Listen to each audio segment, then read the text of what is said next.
Om Sthapakaya cha dharmasya sarvadharmasvarupine avataravaristhaya Ramakrishnaya te namaha.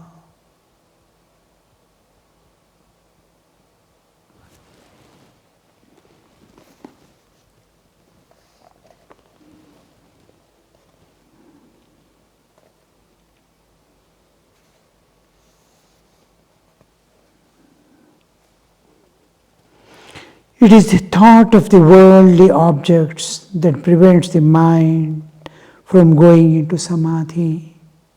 One becomes established in samadhi when one is completely rid of worldliness. When do you get totally rid of worldliness?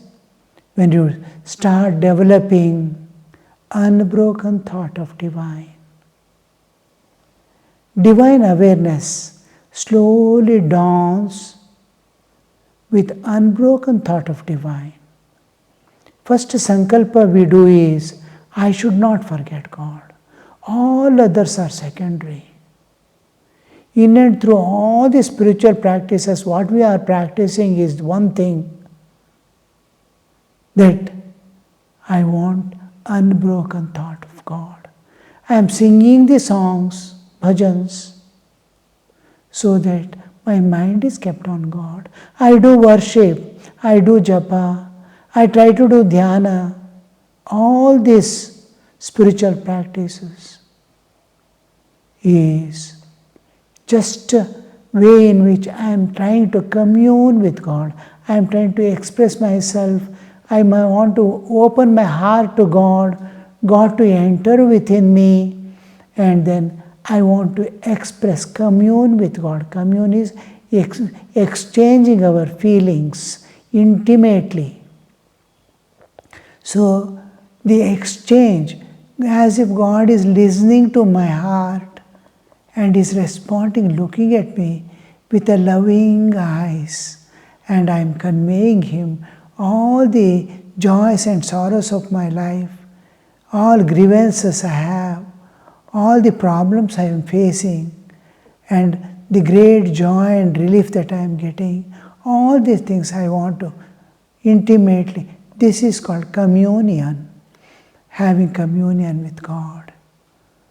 The all other people, they have their own ways. They have their own load to carry. They are extremely limited. They are limited by their past tendencies. They listen and at the most may feel pity or tries to give me some solace and go away. But God is not such a thing. There is no parting. There is no separation. We are eternally one with Him. We are His projections in this world. Go within yourself, you are one with Him. It is like sun spreading its rays in such a way it is able to withdraw the rays also. It is a projection and withdrawal. Sun rays keep on moving away, away, away. But God's rays, it projects to body level, withdraws. This is why we pass through the three states of existence: waking, dreaming, and deep sleep. In deep sleep, I find myself one with God, and all jivas are resting and rooted in God. Same God. At our root existence, we are one always. We are one with God eternally. It is He who is presenting as Jivatman. It is He who is presenting in this world as individual soul. And it is He. If you go inside and see, there is no I. It is He. He is there as the Jivatman here. So, here we see that God is there in this inside. To identify that. So we are struggling to re-establish or gain back the lost identity. We have lost the identity by identifying with this body, perishable body, as myself in waking state. What a calamity you see. And this, when we are getting established in samadhi, it is possible we are all things that are holding me in this world because of being identified with body, and it is only in waking state you see. The moment you sleep, world is not there, bondages are not there, things I am holding on to is not there. My car and house and property, nothing is there. My family, wife and children, father and nobody is there. All dropped away in a moment. So all appear to exist, but it doesn't allow me to turn inward and dive within. To know myself, it is not allowing. So this release, I am going to release all things of the world, disowning all things. To the extent, all the covers also I am disowning. Mano buddhi chitta ahankara naham. I am none of these, even the sheets that are covering my soul. I am releasing my grip on these and expect them to release their grip on me. And what is the media? What is the hold? To leave one thing, you must hold something. And I am holding to my own Atman, which is independent of all this sheath and world. I am holding to God, who is a divine supreme, which is independent of the whole universe. So I am holding on to the reality and releasing the unreal from my consciousness, my awareness. This is asatoma sadgamaya. Asatoma sadgamaya. Release me from asat, unreal, and sadgamaya. Make me reach the reality. From unreal, lead me to reality. And where we do? By holding on to reality. I am denying that is myself or my belonging.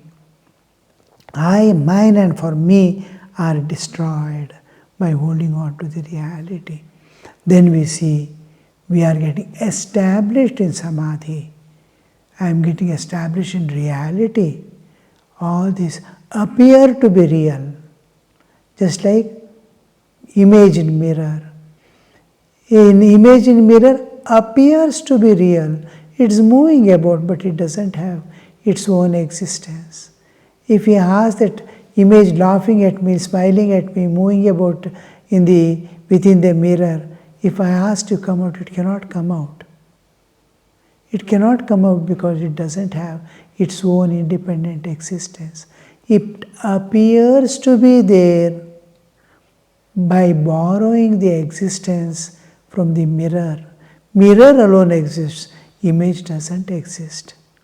So image is unreal, mirror alone is real.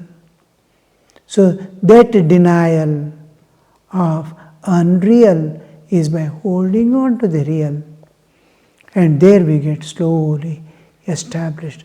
Even a few samadhis we may have to go to get established. Somehow we escape it, suddenly we enter. That's what Sri Ramakrishna was telling about the Unmana Samadhi just in the previous or class before that. Suddenly mind gets oneness. It gets condensed into itself and suddenly enters into samadhi. So that's for some reason, some out of grace of God, out of our own efforts, we may enter, but to become established. Next moment we see we are slowly losing the grip on that reality, though we have seen. Because world and worldliness is so powerful that somehow it tries to enter into the whole thing gets covered. Sri Ramakrishna gives the example of the Kamar pukur in which the plants that are spreading in the water, they just throw a stone, all move away. And you see the water for a while, and next moment you see they are dancing and coming and covering the water. You can see water no more. So this difference you see, the whole thing. Now you are seeing sunshine, from nowhere the clouds come and cover the sun. So this getting established, you must be totally free from worldliness. But I have a slight desire to enjoy the love of God. Why do the enlightened souls, almost all people, including Shankaracharya, you must see his enlightenment, Buddha, and all this, you must look at their enlightenment. And they pass through various experiences. And after the sadhana is over, they reach the perfected state of Jivan Mukta. He has become Jivan Mukta. Then again he is holding on to the divine by singing the names and glories of God. He is coming back with the Saguna Sakara Rupa of God. Now, how do they live? Loving God in various ways. They want to enjoy the love of God. They want to love God in various aspects. Like a mother, when the child is born, she cannot see many aspects of the child. The child is child only. But she dresses that child in various forms. Now she makes a beautiful form of her own son, puts on the dress of a king, makes him sit on the throne. Next moment you see it is changing. The whole scene is changing, and mother is making him a driver and giving him a car as if he is going to drive a vehicle now. She is enjoying the company, same child. She is enjoying in various ways. She sees here God Himself has various aspects. The child is made to assume different forms, different things. But here God is not like that. He is infinite. Sri Ramakrishna's Guru is to tell, Tumi Ananta, Tamar Bhava Ananta. You are infinite, your moods are infinite. So, looking at God in various aspects, Ramakrishna wants to enjoy the company of God. Now, in Advaitic, he wants to become a river and enter the ocean and be one with the ocean. Next moment, like a bird in sky, he wants to fly freely in God. He wants to become a fish in the ocean, vast, boundless ocean, freely moving about like the Advaitic understanding of Jivatman and Paramatman.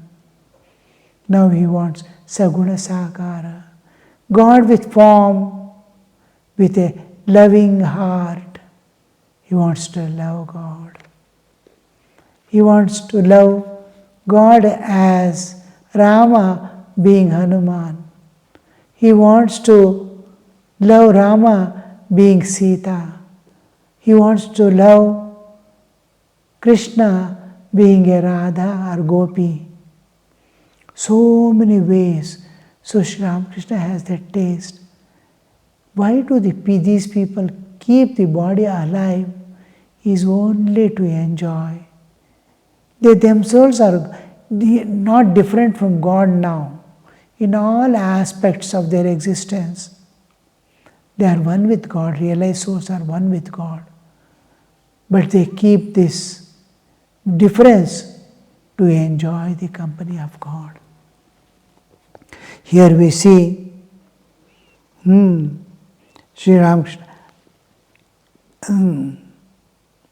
But I have slight desire to enjoy the love of God and company of His devotees. God, Bhakta, Bhagwan, Bhagavata. The Leela of the Lord is eternal. Devotee of God is eternal. God Himself is eternal. So, Bhakta, Bhagwan, Bhagavata, He wants to enjoy in various aspects. Therefore, I pay little attention to this body. I am keeping this body alive and paying little attention just to enjoy the company of God and His devotees, not to enjoy this perishable world, anything of this world. Sri Ramakrishna is telling us that for us, how we have to live in this world, live for God. Let your life be, let every breath go for the sake of God. Let every breath be sacrificed for the welfare of this world. No enjoyments, no possessions, empty hand and full of love heart. Heart is filled with love, hands are empty. Heart is filled with love, brain is empty. No reasoning. Reasoning will lead you not to God, to confusion. So we don't entertain reasoning and logic. It is there for the world and worldly people. Only heart, love and love alone.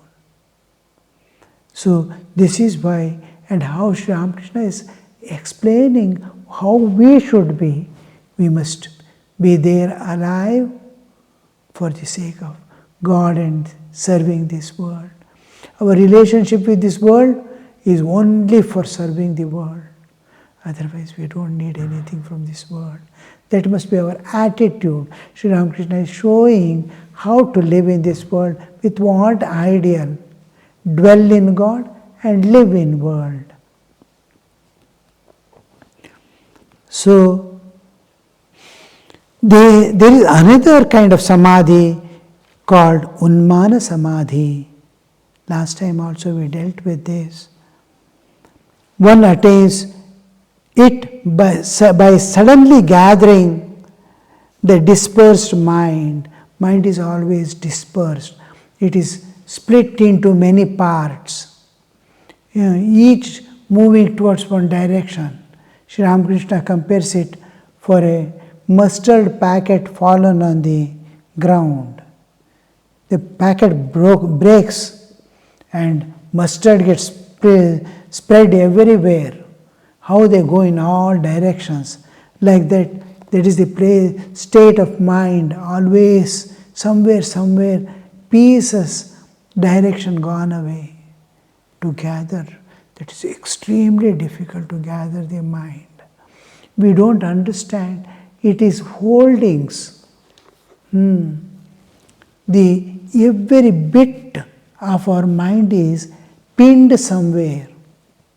In our school, college days, we had non-detail. One Lilliputian, he goes to the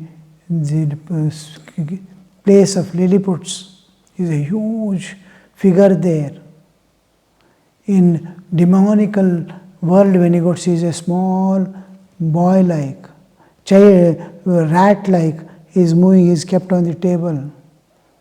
Here among Lilliputians, he is a huge thing on the earth. When he is sleeping at night, every hair they tie, peg it to the earth and keep it tied. One by one hair on the body are tied. Like that our mind is tied. Gulliver's travel. And Gulliver goes to the Lilliputian's country where all are small and his huge body is lying like from the ocean. Whales come and lie down. How he is not able to move. How it is tied, you see. Every hair on the body is tied and the whole person gets tied. Now, mind is like that. It is tied and kept. And you cannot escape so easily. This mind suddenly gathers itself for some reason. That is called Unmana Samadhi. One attains by suddenly gathering the dispersed mind. You understand what that is? Don't you? Yes, sir. Master, yes. It is the sudden withdrawal of the dispersed mind to the ideal. It is not somewhere. Now, usually, the deep within is a place where I am all my pranas, I am life, the expression of consciousness through matter is life. Now, life is sustained. The expression of consciousness is sustained by energy. Energy is supplied by the food I take and oxygen that I take. Two things are always necessary. For a vehicle to run, petrol is there, oxygen is necessary. These two, combustion, gives out the energy. Similarly, food and oxygen give the energy. This energy to sustain, in the world also so many energies are there. Solar energy is there, this is there, atomic energy is there, all these energies. We don't call it prana. Prana is that energy in a living body which tries to sustain life. It wants to sustain the consciousness that is expressing through body. Life is expression of consciousness through body. It is expressing, this expression is to be kept alive. It should not end away. Life ends immediately. So that energy which is going to maintain it is called prana. This life is holding on and the pranas are working for something in our life. We have an ideal always. I want to enjoy. I want to possess some ideal. I want to sacrifice my life for God. I want to sacrifice my life for my nation. Or I want to sacrifice my life for the welfare of all. I want to hold some property as mine. If that goes away, I'll die. My life ends. I'm holding on to some person as mine. I don't want to part from it. The moment I part, life ends there. So like that, it is keeping pranas on some object, we say. Like that, this is the ideal. So if he is holding on to certain things, his mind immediately catches what is his ideal deep within. If it is spiritual ideal, how grand it would be, he gets a vision of God. If his world, he will immediately come back to the worldly awareness. From samadhi, he comes down to the ordinary plane of consciousness. If his ideal is God, immediately gets the vision of God. So it moves it removes Unmana Samadhi, goes and catches the ideal.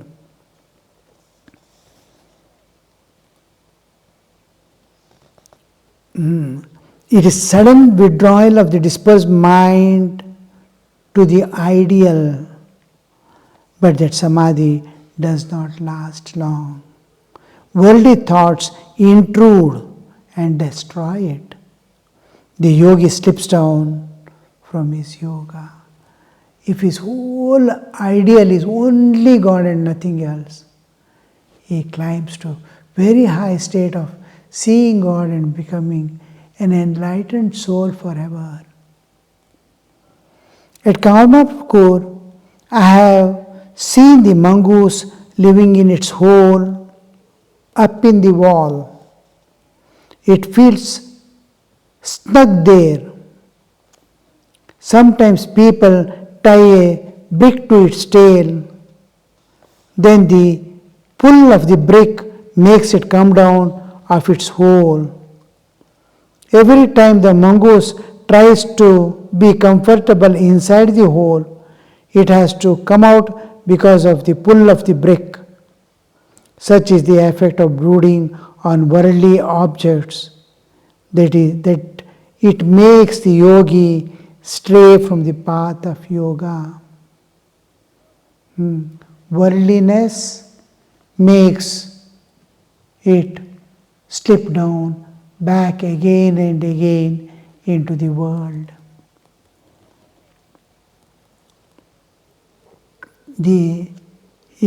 Always keep a watch on yourself, your mind and your heart.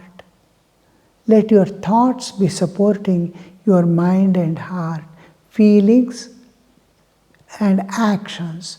Now that feeling, just mind, what is my mind seeking?